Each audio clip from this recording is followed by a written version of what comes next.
Hello, everyone. What's up? Welcome back. It's just another Mishnah Monday. We're back. Some of you know this time and this class because we were learning Mishnah before the high holidays, and so we're just starting up again. But I rebranded, and I want to just say why I rebranded just slightly. If you look at the calendar now, this class is called the Code of Jewish Knowledge. The Code of Jewish Knowledge. But I rebranded because I want, maybe someone did look at, I want people to look at it and know that this, who knows what Mishnah is? Mishnah is sort of a weird, in fact, though the Mishnah is earlier than the Talmud, it's the Talmud which really, holds all the glory in Jewish study. Mishnah is less likely to be known by your average Jew, but I am teaching Mishnah because I think that Mishnah is just about the best way that we can build our Jewish knowledge. The Mishnah is the first code of Jewish law to be written down, I guess, since the Torah. And it's kind of interesting, if you think about the Hebrew Bible, the Tanakh, all the laws are in the Torah.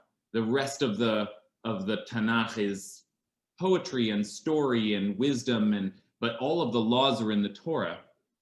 And in the aftermath of the destruction of the Second Temple in the year 70, the rabbis, the people we call the rabbis, this group of scholars, emerged to propose a kind of a new emphasis, not a new Judaism, because they were very insistent that this was an old Judaism, and indeed it was, because as we'll soon see, it's all based on the Torah.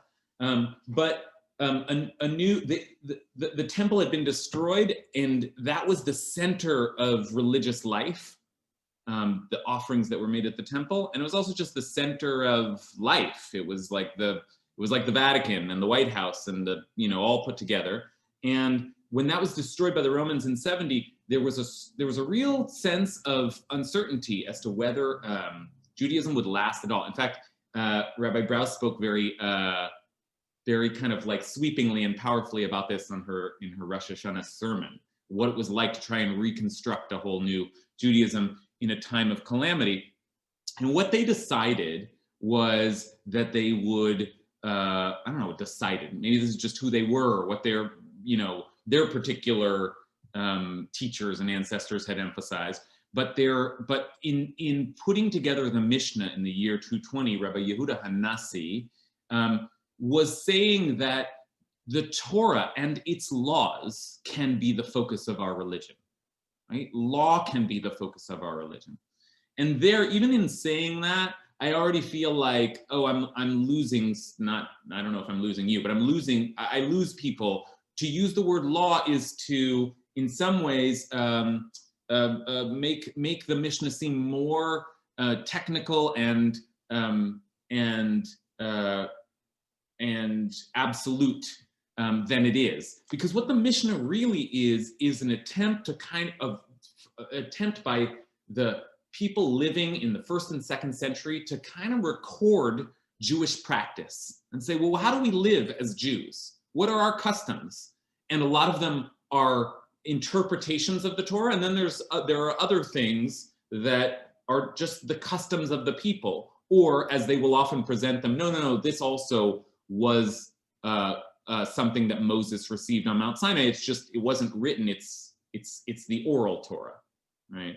So the Mishnah, I'm not going to tell the whole history here, but I just say all that just to say that the Mishnah in some ways is like the best and the first and best record we have of just what are the building blocks of this Jewish tradition that we have inherited from the rabbis.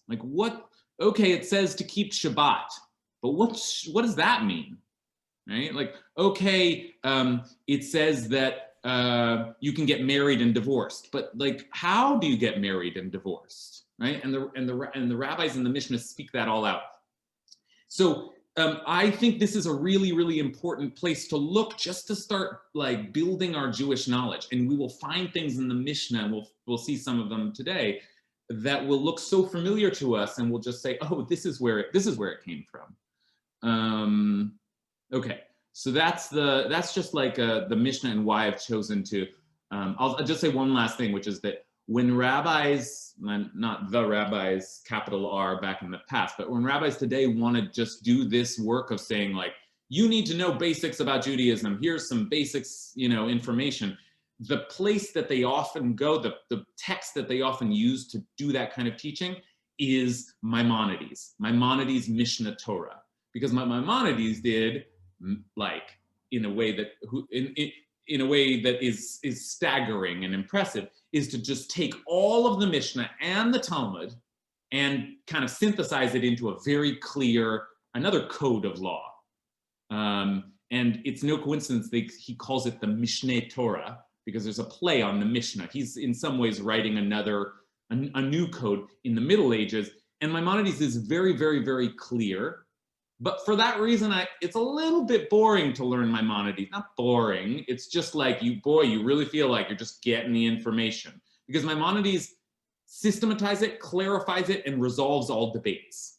And at the very least, one distinction we can see between the Mishnah and Maimonides is that all the debates are recorded, right? There's different rabbinic opinions and different statements, and it's more of a record of the conversation than a code. And that's why we call it a code, but it's a little misleading. And so I called it the code of Jewish, not law, but knowledge, because that's what we're going to try to do together, is just sort of build up our basic knowledge.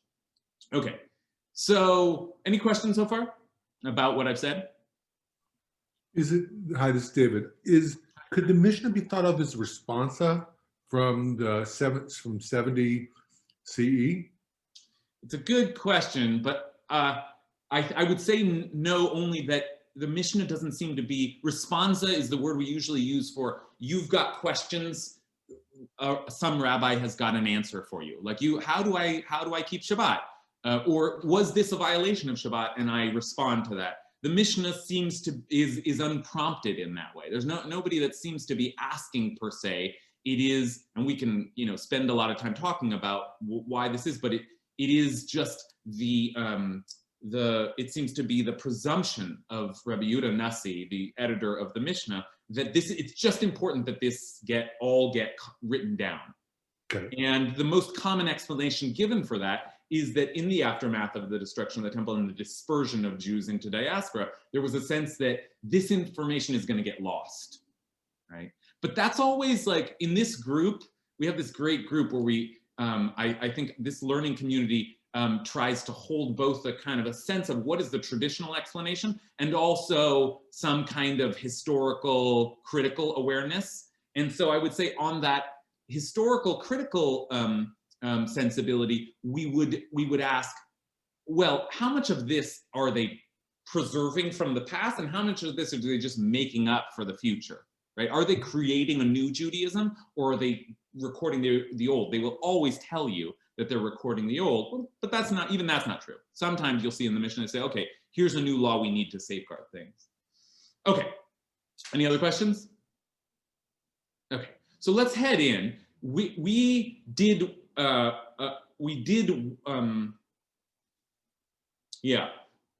one of the tractates of the Mishnah. There are 63 tractates of the Mishnah, and they're arranged into 6 orders: Shisha, Sidrei, Mishnah.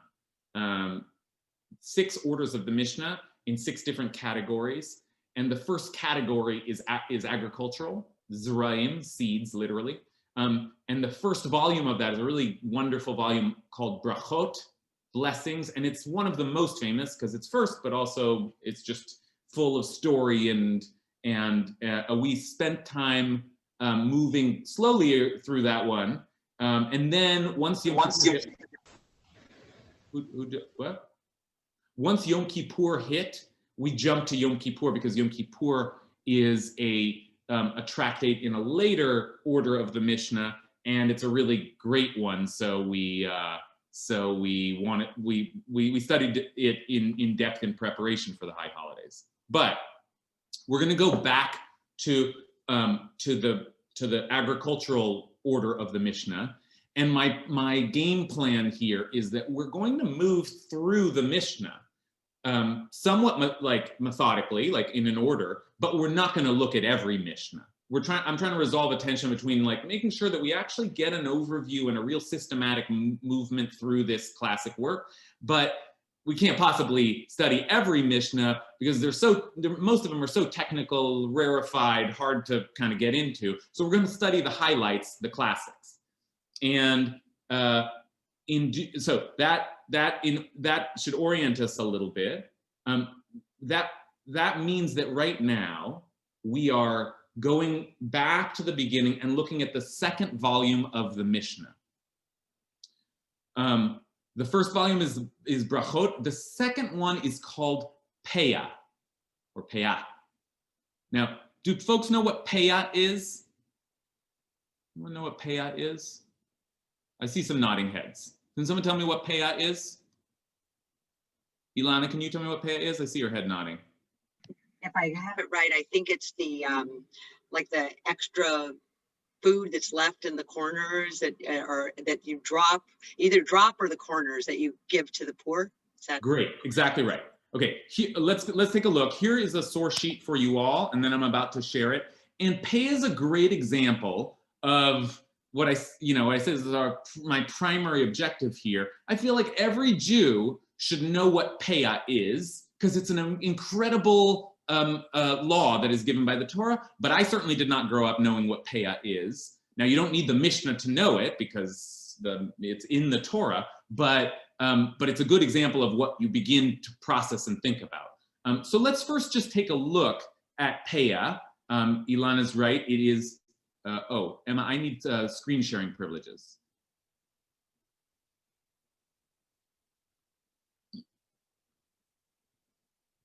Okay, there we go. Let's just first look at the way it looks in the Torah and see what we're dealing with here. Okay, Leviticus. This comes up in Leviticus, and it is often referred to as, the Peah is referred to as the corner of your field.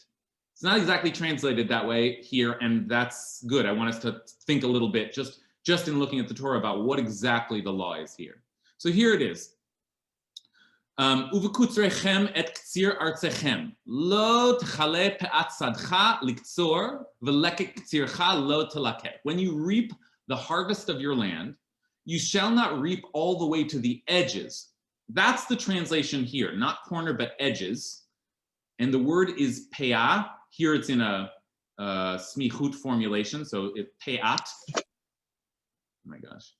The edges of your field, or gather the gleanings of your harvest. You shall not pick your vineyard bare or gather the fallen fruit of your vineyard. You shall leave them for the poor and the stranger. I, the Eternal One, am your God. Now, let me just ask you, without any explanation, what do you think you're supposed to do in this first verse here?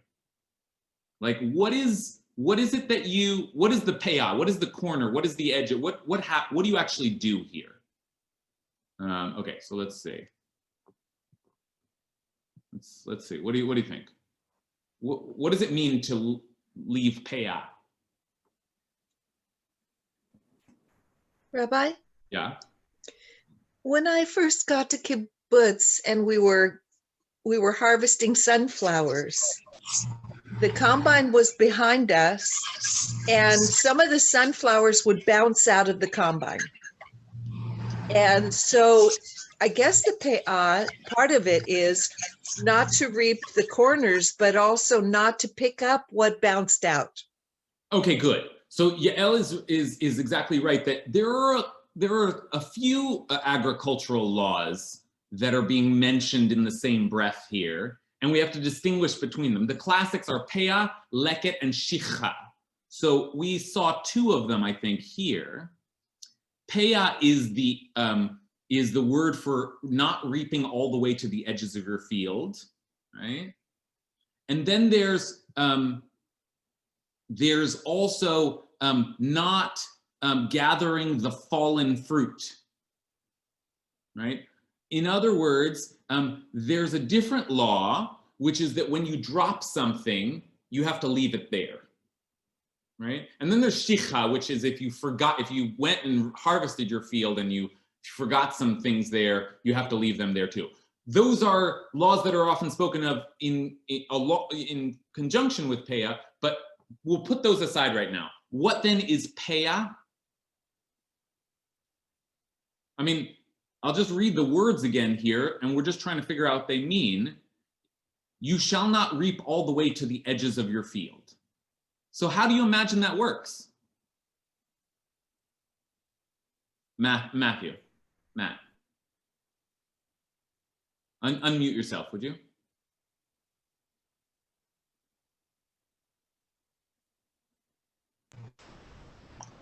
I will ask you to unmute yourself. How about that? Okay, sorry. Now I'm unmuted. We're being asked to leave for people who do not have things. That's right. That's right. This is for the poor. And that's the whole idea. These are agricultural laws that are meant to leave something over for the poor. Or as it says here in our verses, you leave them for the poor and the stranger. So anyone who's in like a kind of a vulnerable position, the idea is that you leave something for them. So the one thing you can leave is what you drop. One thing you can leave is what you forgot. But then what's the peah? What does it mean that the edges of your field, you don't what? How does it work? Elizabeth? You with us? Alana.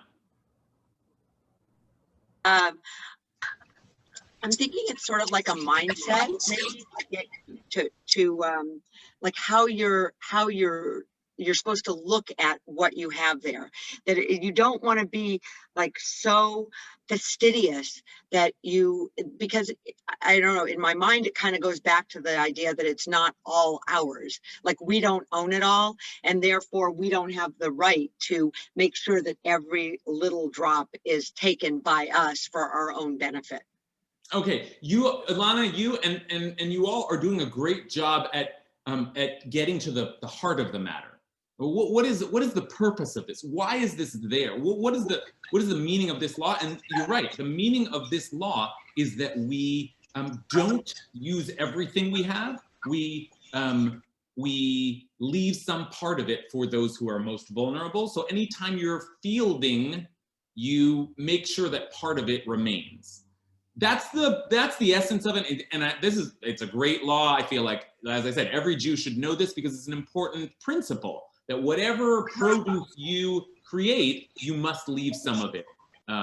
Joseph Grossman, you keep unmuting, and I keep hearing you. Can you mute unless you're talking? So that's the important thing about peah.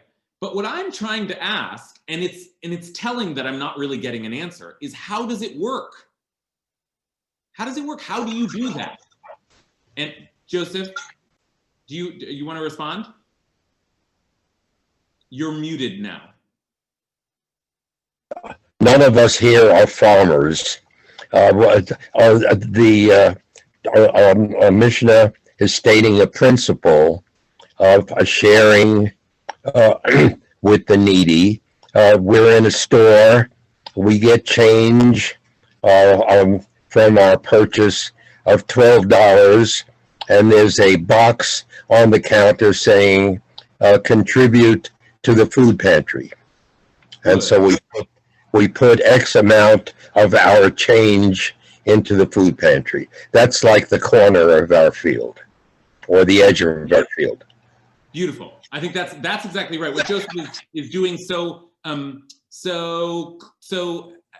eloquently here is to link peah to tzedakah. This is essentially what it is. It's charity. It's tzedakah. It's tithing. It's about the amount that you take out of what you have to give to the poor. Okay, and we kind of know how tzedakah works. But I'm asking how peah works, right? Like there isn't where's the pushka, right, that Joseph is talking about? Where's the box that you put the, so it doesn't work that way. It just says around the edges of your field. And that, I'm asking a question that in a sense has no clear answer, because that's the point. The Mishnah is going to pick up on exactly that point, which is that if we look at the verse in the Torah, it's pretty clear what we're supposed to be doing. We're supposed to leave some of the, now what is it? The edges, the corner, the where is it exactly? But somewhere around the field, we leave something. But what and where and how much? None of that is clear. And that is where the first Mishnah in Peah jumps in. And as it jumps in, it offers us a new kind of category of law. This ends up being a classic Mishnah, one that you may even have seen before because it's included in our morning prayers.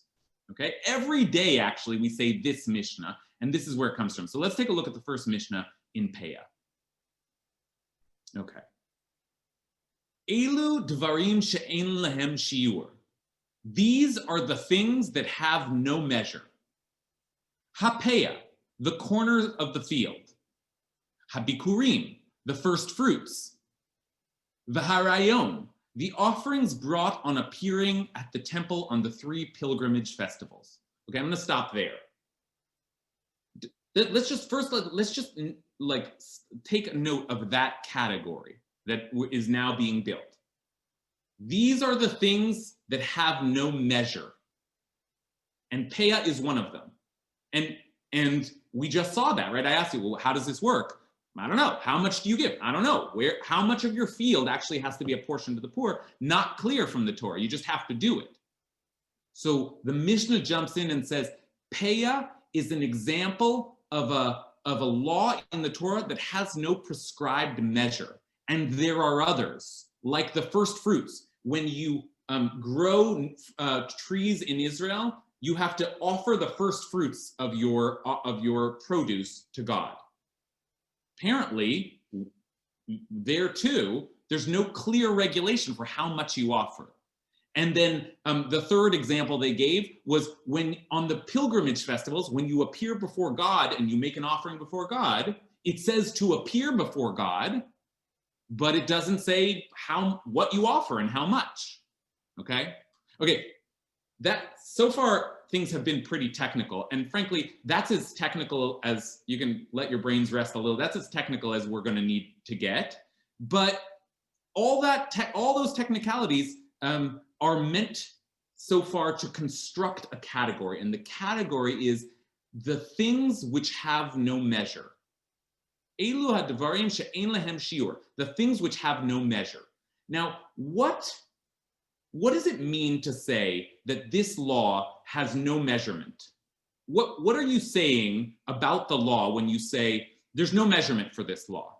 And when I ask that question, I think there are various ways to understand that category, and it can mean very different things. Okay, so what does it mean to say the Peah and a few other things have no measurement at all? Daniel? One way I'd say to read that is that there's not going to be an objective standard that we can point to settle dispute. It's something that we have to intersubjectively among ourselves constantly renegotiate until we arrive at whatever feels appropriate. There's not great. That's okay. Great. One great reading that Daniel's offering us of there's no measurement is that there's not, like, this is supposed to be discussed and put in context and negotiated, thought through. There's no exact amount that you offer. It's a law which is has to be structured contextually. Okay. Any other? What are some of the other implications of saying this law has no measurement at all? Elizabeth. I think there's something unusually trusting of us in these things. It's up to you. Just don't be greedy. Be as generous as you can be. And because we're not going to give you an exact measurement, you do what you think is right. Okay. And there's something really nice about that, because usually it is very measured and very exact. And this is you're trusted here. Okay, great. That is another very different reading than the one Daniel gave, though not incompatible. Daniel seemed to be describing more of like a communal conversation or a kind of reckoning that needed to happen given the lay of the land, the circumstance. Elizabeth is saying the implication might be there's no fixed rule, just do it. And you decide how much. You want to give a lot? You want to give a little? Like, how does charity supposed to work? Well, I don't know. What do you, this, and maybe, as we mentioned, charity, maybe it's supposed to be that way. Maybe this is a law where you're supposed to give as much as you feel is right. And that's very different than saying you have to give a tenth or a third or, okay, great. Bobby, do you have an interpretation? In addition to what's been said, I think there's an implication that no participation is too small. Good. And that some days we'll be very grateful and we'll leave a lot of gleanings. And some days we're just going to be a little bit curmudgeonly about it, but we must do it. And Great. any participation is worthy. Great. Okay. Excellent. That is one of the classic understandings of this is b'chol shehu. In any amount that you give will count. You want to leave a tiny little bit, whatever it is, you just have to make sure you do it, and the most minimal amount will count. There's no measurement. It's just that it be done. And as Bobby says, some days you're not going to be feeling that generous, or you're not going to have the means to be that generous. The point is that you do it, not that you do a certain amount. Okay. That's one understanding. Ilana, you want to offer a different one? Well, just the other side. And that is that you're never done. Like you don't, it's not like you get to a certain amount, done, done that mitzvah for my life, ready to move on to the next one. Exactly right. Exactly right. Beautiful. So that's exactly the other end. When you frame these laws in the language of no measurement, it's true what Bobby says, that the smallest amount will count, but it's also true what Ilana says, and the tradition has also understood this. Kol hamarbe, the more you do, the better. There's no upper limit either. So the implication is there's no matter, you could keep going. You could do this as much as you want it, and that would be good. Okay. By the way, that's not the way that our charity laws have been ultimately formulated. Right? There is a lower and an upper limit to charity. You're supposed to give at least 10%, and you're generally not supposed to give more than a fifth of your income away. So these are things that could be regulated, but in this case, the Mishnah is saying that the Torah does not regulate them. And you can see how that category that has no measurement can now lead us to think about all kinds of ways that this law might offer a kind of unique relationship to Jewish practice. As to say, it could be that these laws are ones that have to be hashed out in the public conversation, or it could be that these laws are ones that are up to an individual's determination. Could be that the point of this is that any little old amount counts, or it could be that you should really be striving to give as much as you can. Okay, so we have a category now, and the category has certain implications for how we relate to the law. Fine. So far, we have been dealing with offerings, right? We've been dealing with the Peah offering. We've been dealing with the offering of the first fruit and the offering, some of the offerings before God, some to the poor. But then the list takes a turn. And this is where things get really interesting, okay? Because the way that the Mishnah works is once you mention one thing, you mention things that are related. So how did we get here? Well, we looked at Peah, and the first thing the Mishnah had to say about Peah was, well, it has no measure. You can see that. I'm sorry, Joseph, can you mute yourself? It has no measure. And so we mentioned some other things that have no measure, like the first fruits and appearing at the temple on the 3 pilgrimage festivals. But now the list gets rounded out with some interesting extra items. So the first fruits, the appearing at the temple on the 3 pilgrimage festivals, the performance of righteous deeds, or the performance of, I should say, acts of kindness, gemilut chasadim, and the study of Torah. Okay? Rabbi? Let's change this to acts of kindness here. Performance of righteous deeds is a little misleading. The acts of kindness and the study of Torah. Okay, now the list has really taken a turn, right? So what does it mean to say that acts of kindness and the study of Torah, like those other things, have no measurement? There's no measurement for those things. Well, how do we speak of those more, in some ways, grander and more values-oriented precepts? Joseph? Actually, I had a question about back on the corners of the field. Suppose there's a drought or a famine, and the farmer is hard-pressed economically that year. Okay, of course, I think it's Gemara that even a poor person has to give tzedakah. So a distressed farmer also cannot take all of the produce of his field, even though he's hurting. He's hungry maybe, and he's hurting economically, but he still has to provide for those who are even less fortunate than he is. And the poor person has to give tzedakah also.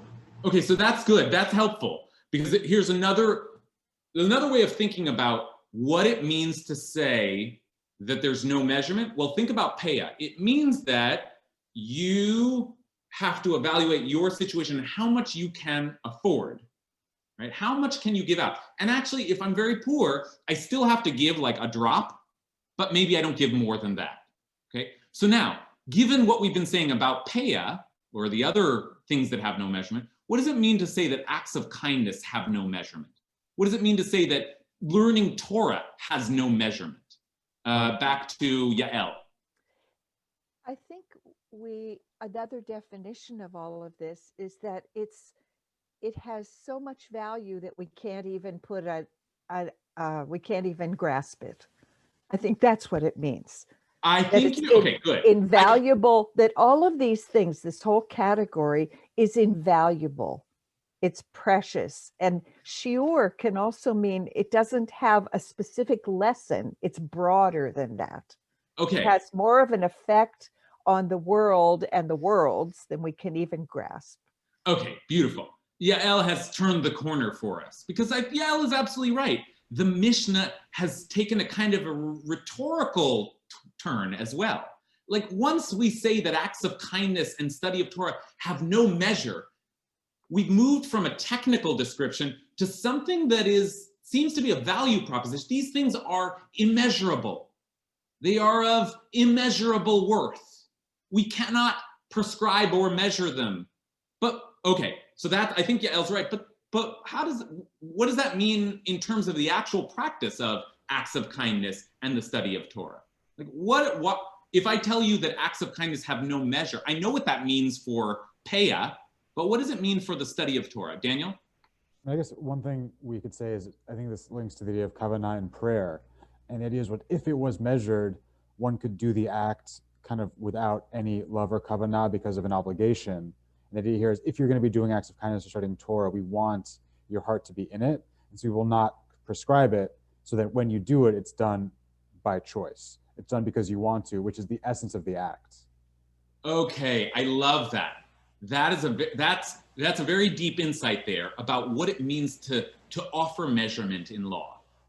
In other words, Daniel is suggesting that when we have a specific measurement, then the performance of the law becomes about getting to that unit. And in some ways that means, and this is Daniel's insight, which I think is quite profound, it means that you can do it without thinking. You can do it without being too deep in it. You just there's a unit, you check the box. Once it's not about that, it forces you to be thoughtful and considerate, and therefore consciously in the performance of the act. And now we begin to understand why something like acts of kindness might not, now I'm extrapolating from what Daniel says, might not be about make sure you give to 3 people every day. No, it should be about being in the mindset of performing acts of kindness. Okay? Other thoughts. What does it mean to say acts of kindness and Torah study have no measurement? You want to add to that, Ken?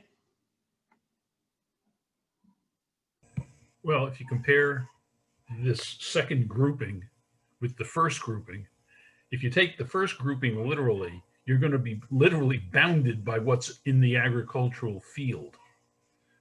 Some years, someone said, some years you may have a bountiful harvest, in which case you can edge closer to the edge of the field, or harvest closer to the edge of the field, knowing that when you don't, whatever you leave, there'll be plenty for everybody. Or maybe you go into this to narrow, you leave a wider margin at the edge of the field. But here, with there is no outer bounds of kindness, there is no outer bounds of the study of Torah, so you can do what is either reasonable or personal, leaving those terms reasonable and personal undefined. Just as in modern day law, we say you have to act reasonably, otherwise you're liable for a tort. Well, what's reasonable? It depends on the circumstances. Okay, thank you, Ken. Exactly right, which is that we have taken this rhetorical turn, and it seems like suddenly we're making these like broad value statements about the way that we relate to performing acts of kindness or studying Torah, that they are of immeasurable worth, or that we must be fully present in them. But as Ken is saying, it also means, because after all, they came in a list of very technical items, that we transfer some of those principles over to studying Torah and performing acts of kindness. In other words, this may be a year, a week, a day in which I don't have a lot of bandwidth for performing acts of kindness or studying a lot of Torah. And then next week may be a week in which I have plenty of free time. So I go all, but I'm going to have to, as some suggested I would do for Peah as well, I have to think about, well, what's the context? How do I fit this into my life? What's a reasonable output for me? And if I'm just busy trying to like feed my family, then I don't have a lot of time to study Torah, and maybe I have to do just a drop of it, just a drop. But maybe next week I'll be able to study more. Okay, so we can imagine transferring a lot of the principles, from the earlier discussion into these sort of broader acts. Arlene. Oh, okay. Can you hear me? I can. Oh, good. Okay, yeah. No, what I think I have to do a couple of things, but one is the idea of you're giving without expecting anything in return is one thing. And the other thing is just the idea of setting what you were saying about intentionality, that you're it's setting like an action. You know, we expect you to do this, but there's no sense of measurement, like from your neighbor or yourself, about self-judgment. You just do what you can do. And I think also too, maybe it ties into your connection to God, because you can't really measure it. Right. It's an unknown.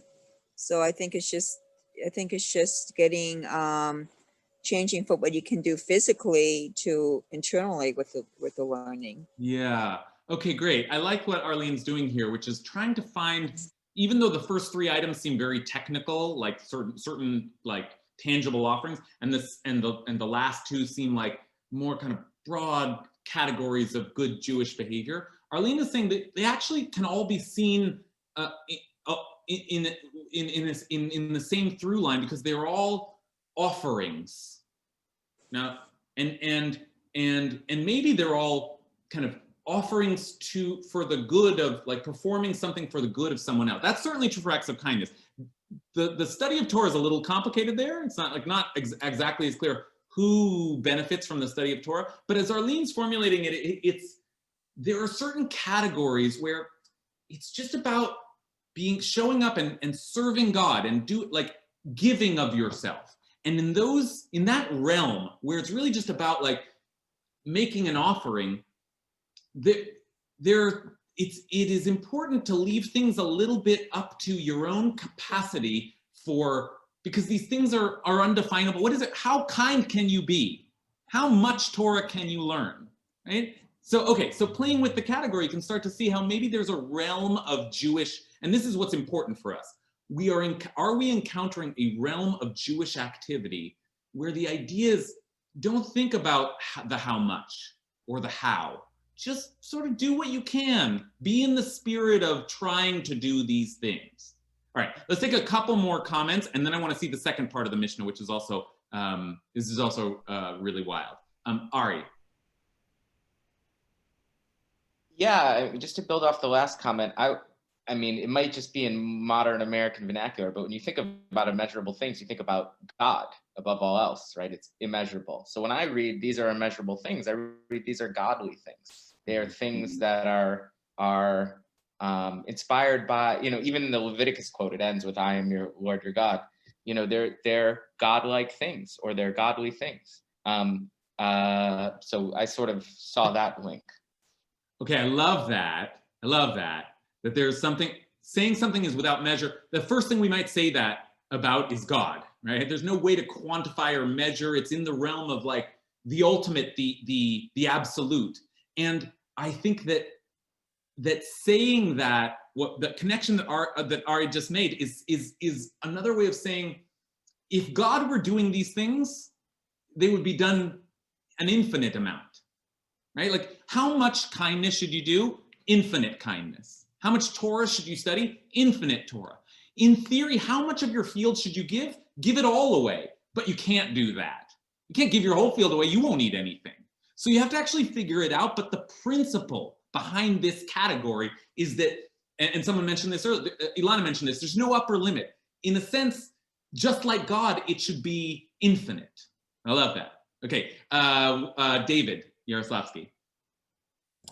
Yeah, I look at the categories and the first three and think about who the offering is made to and how that can be measured. And so when you are looking at the first fruit and the pilgrimage offerings, those are offerings to an infinite, right? So that they're, whatever you're presenting is almost meaningless to the infinite of God, and God doesn't matter what amount it is, it has to be the act of giving those things or presenting those things and not having those things anymore and giving it to God, that there can't be a measure to those things. And the same with, I guess, to some degree, with the corners of the fields to the poor and to the stranger, the act of giving it to the person receiving it is without measure. And it almost creates in the next two categories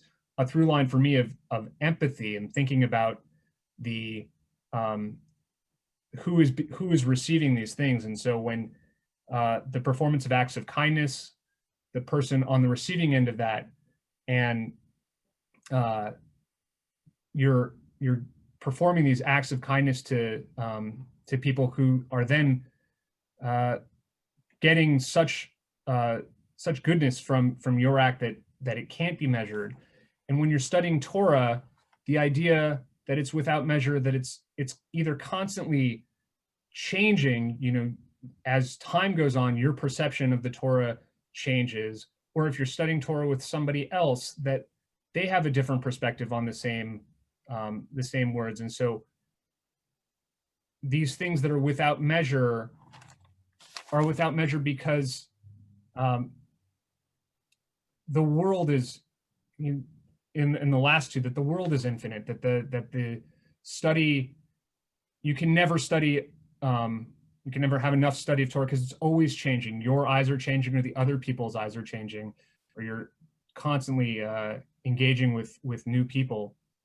And so I guess I just see the through line for me is as looking at it from the perspective of who's on the other side. And these 5 categories force you to consider, not from your own perspective, from the perspective the person on the receiving end or the entity on the receiving end. Okay, this is great. This is in some ways, a nice summary of a lot of the things that we've been saying, which is that there's a kind of the category itself suggests a kind of dichotomy where, on the one hand, the nature of these sorts of acts is such that you could just keep doing them, and you could never feed all the poor. You could never study all the Torah. Like, the nature of these acts is that there's this great big world, and in theory, these should be carried out infinitely.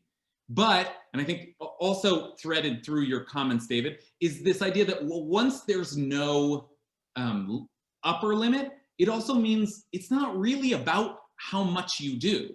Because no matter how much you do, you won't be doing it all. It's just about do it. Just do these. Just be in the spirit of doing these things. And it's more about the willingness to do the act than the actual amount of the act doing. It's a sort of an irony where there's no upper limit. You should do as much as you can. But because of that, any amount is doing it. Okay. All right. So that's a good, that's a good place to kind of to wrap up on the first piece of this Mishnah. But then the Mishnah, and this is the way the Mishnah works, right? We saw there was a question about Peah. They said something about Peah. Then once they said that, they started adding to the list. Well, there are other things that happen. And then once they're adding to this list, then they make another turn and say, well, actually, here's some big, some big major categories of Jewish life and practice that have no measure. And now in that same sort of associative train of thought, like, oh, we're saying things about these broad categories of Jewish life, then the Mishnah offers, oh, here's another category, here's another way of grouping certain kinds of Jewish practices that have their own way, that have a unique or a distinct way of relating to them. And here's the second category. The first one was things that have no measure. And the second one is the things for which a person enjoys the fruits in this world, while the principal reward remains for them in the world to come. Okay, that's a mouthful. So let's just take that slowly. I'm not even sure. This is what we'll spend the rest of our time doing, is trying to figure out what the heck this means. I'm not sure what this means. Elu devarim she'adam ochel perotehem ba'olam hazeh. These are the things where a person eats the fruits of them in this world, and the keren kayemet, the principal reward, which both can be framed as like the essential reward, but also might mean not the fruit, but the seed, the essential seed of the thing, comes to a person in the world to come. And now let's just say what's on that list. Honoring one's father and mother, acts of kindness, bringing peace between a person and their friend, the Talmud Torah K'neged Kulam, and the study of Torah is equal to them all. Okay, now we see what the association is, right? The study of Torah and acts of kindness are on both lists, okay? But the lists are different otherwise. This one also includes bringing peace between a person and their friend, and starts with one of the 10 commandments, honoring one's father. These aren't just sort of like vague categories of Jewish law. Kibud av v'em. Okay, so a new list, and this list is the things that a person enjoys the fruits in this world, but the principal reward, the core of it, is saved or given to this person in the world to come. Now, the world to come, what the heck is that? Nobody really knows. And for our purposes, I think it'll be easier just to say, let's just imagine there's an afterlife. Sometime after you die, you get a reward. I don't know how that works, but let's just assume that that's true. What does it mean to say that certain acts, you benefit from them in this world, but they remain for you in the world? And now you have a list. What is it? What is this category? Peter? I think it's sort of another way in which agriculture is a model for the moral universe. So in the first category, you have parts of agriculture which you don't need all of it, so you leave some, and that has it's a type of moral model. And this is a different type of moral model. It's the usufructuary model, where you don't take all of your fruit, or you don't rip up all of your trees because you want them to bear fruit in the future. So this is, both are sort of grounded, as it were, in different types of uses of the land. And we use the land in different ways. You know, in some way, some of it we use it to produce food that we consume and others consume. And some of it we preserve for what we'll need in the future. And so the typical sort of interpretation of usufruct is that they're things which you use but don't destroy, because you'll need them later on. And so there are different types of needing something later on. One is, you know, to eat fruit in the future, and another is to benefit society in general. And so these are just different ways in which agriculture models morality for us. What a brilliant read. You see what Peter did there? That's such a brilliant read. I don't think I fully understood that myself when I read through the Mishnah, but I now see that there's something so clearly right about Peter's read, which is that in the first model, we started with an actual agricultural law, and the other things were tacked on to the way that our giving from the produce of our land as an act serves as a kind of a model for all kinds of ways that we give of ourselves or leave over from, right? So that link is clear, but it's also, the second list doesn't have agricultural laws, but it uses the language of agriculture, right? A tree growing, and you take the fruits of that tree and you enjoy the fruits of that tree, but you don't destroy the tree. Right, the tree remains for. So here, that's a beautiful reading, that somehow in both of these categories, agriculture is the sort of like a way of understanding what this category is and what it means to us. So now let's dig a little further on that second category, right? Usufruct, as Peter says, what does it mean to say that there is a category of behavior where you want to enjoy it or benefit from it while you experience it, but there's something that remains for the future? Okay, Alexandra, I bet you had your hand up before. Is this the right place? Join in, either way. Hi, I don't think my comment and question are relevant to what you just asked. Okay. All right, so then we'll hold. I'll circle back to you in a sec. Hannah? Yeah, I think theologically, this doesn't so much go with the world to come necessarily, but I think that there's something really powerful about these being a way to stay aligned with ethically what is important, and that might not always be fun and easy. So the fruits of that in this world, or what you're getting from that in this moment, may not be joyous and amazing. Like, honoring one's father and mother is hard. Acts of kindness aren't always easy or convenient.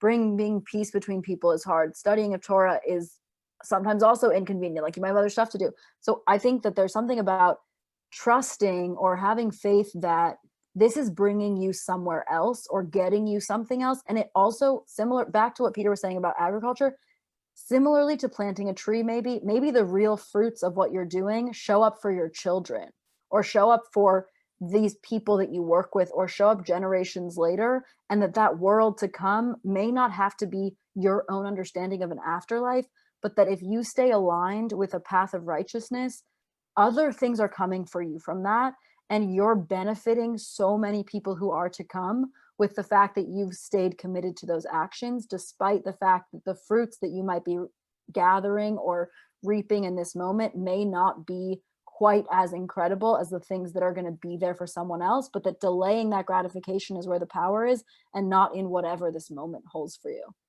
Okay, very well said. And really springboarding from what Peter offered us, which is that the language of agriculture helps to understand something about this sphere of activity. And what Hannah's saying is that part of what it helps us to understand is, like, you don't just like rip everything out of the ground and swallow it all. It's a process, and you cultivate from it, and it's not, it's difficult and it has to be carefully cultivated. But if you do it well, there's more in the future. There's more now start to think about honoring your parents, bringing peace between people, and the ways that those, as Hannah said, can be very challenging, but are supposed to secure some kind of long-term, how will your children experience? I mean, think about, if you honor your parents, how will that affect your relationship with your children, right? And then their children.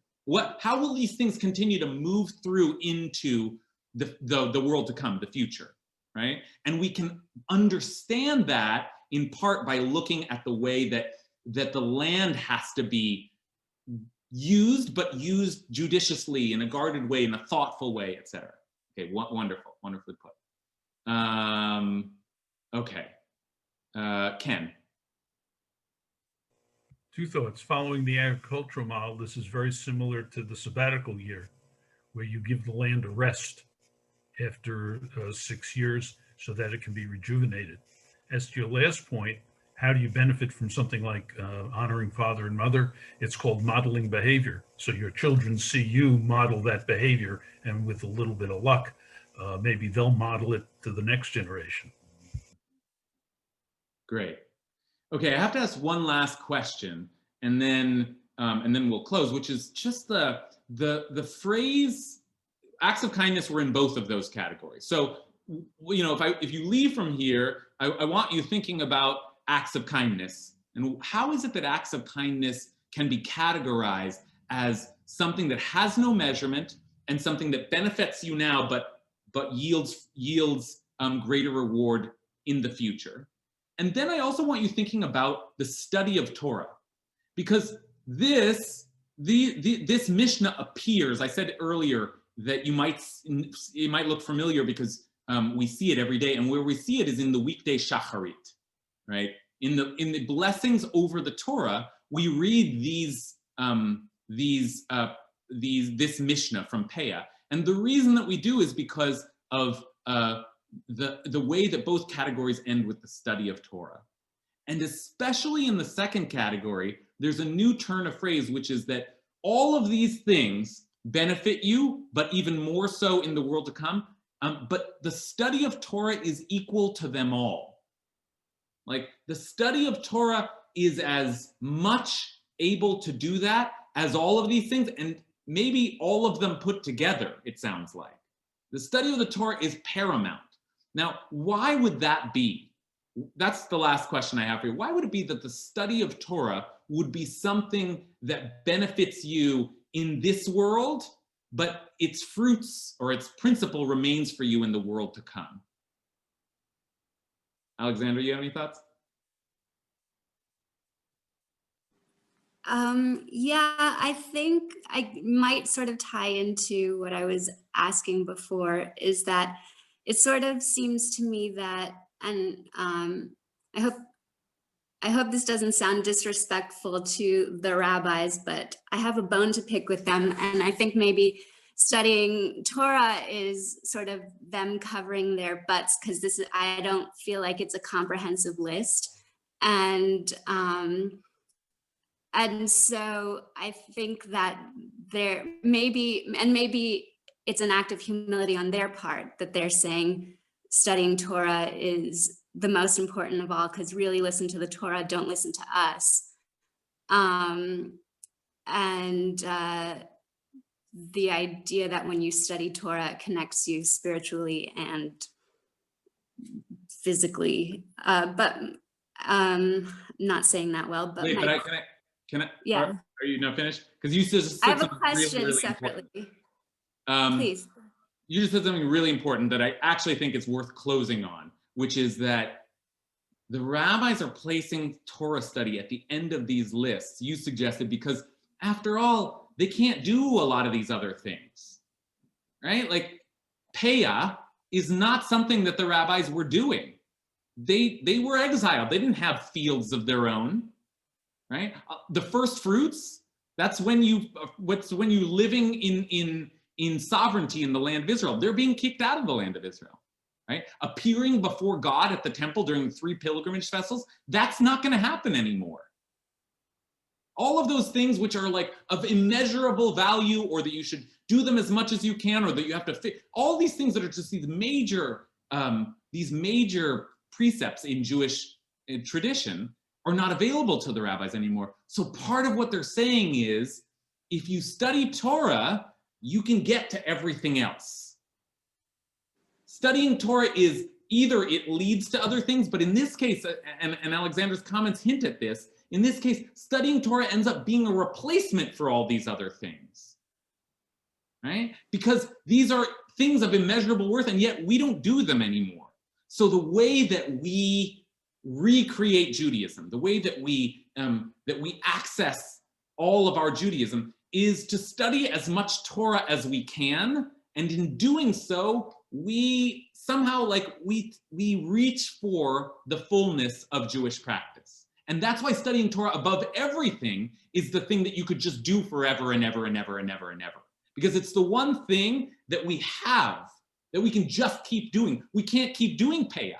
We can't keep doing Bikurim. But Torah we can do and do and do, and frankly, acts of kindness as well, are things that we can do them without limit.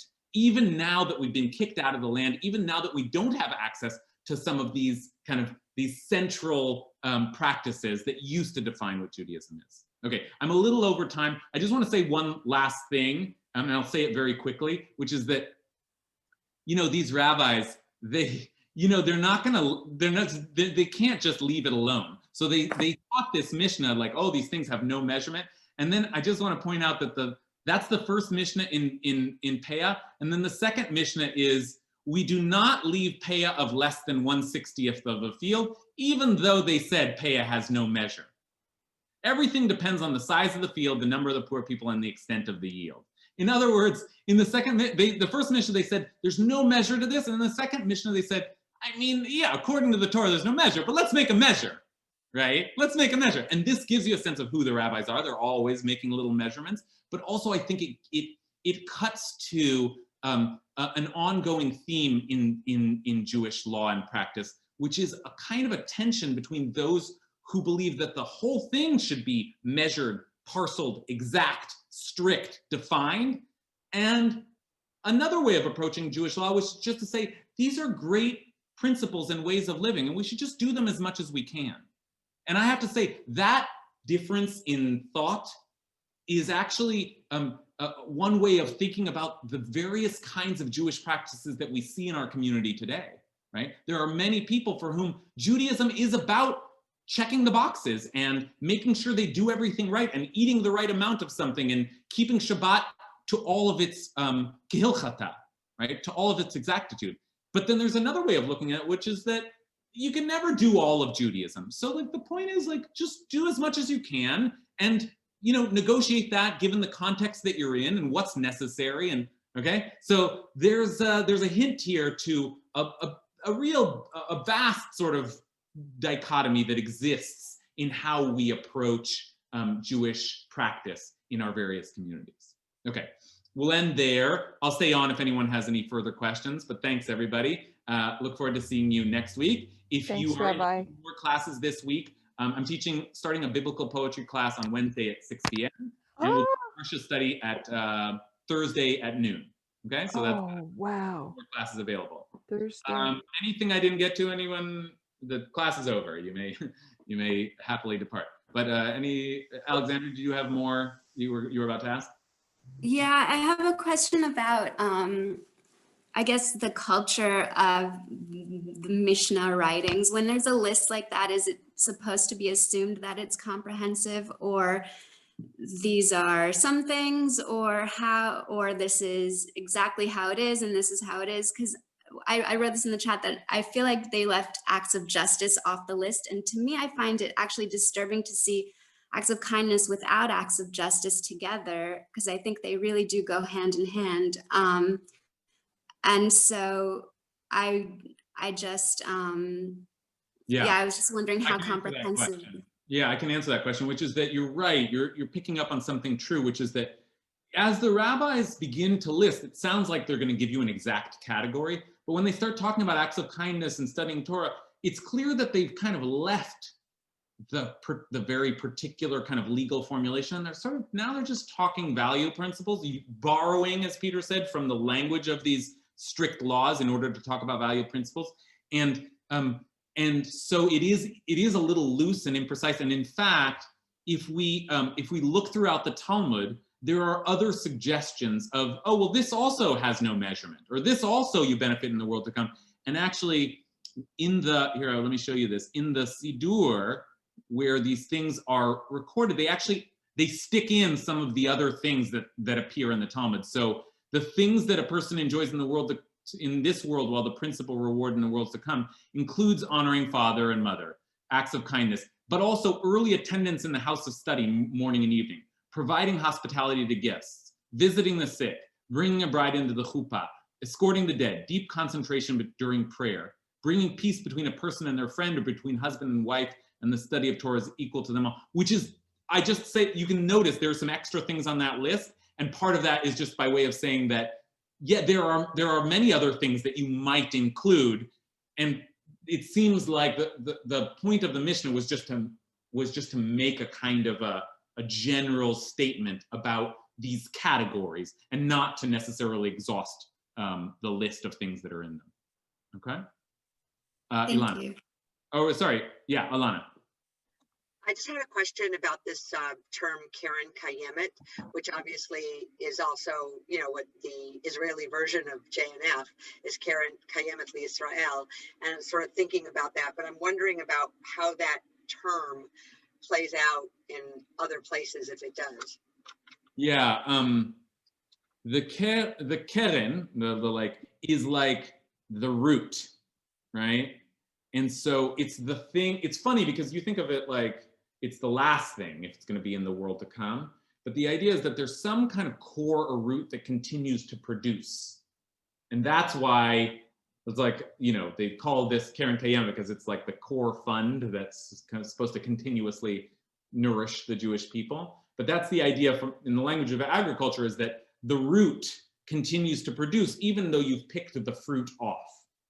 Okay? So Peter was right on when he was talking about usufruct. Like the idea is like don't pluck out the whole tree, right? The tree will continue to nourish you if you just take the fruits off. And there's more work to be done here in thinking about that image and what does it mean to not pluck off all of the tree of Peah or all of the tree of acts of kindness. Like, what does it mean to leave that principal root in the ground? I'm not totally sure how to speak that out, but it's interesting. Okay, let's take one last comment. Bob?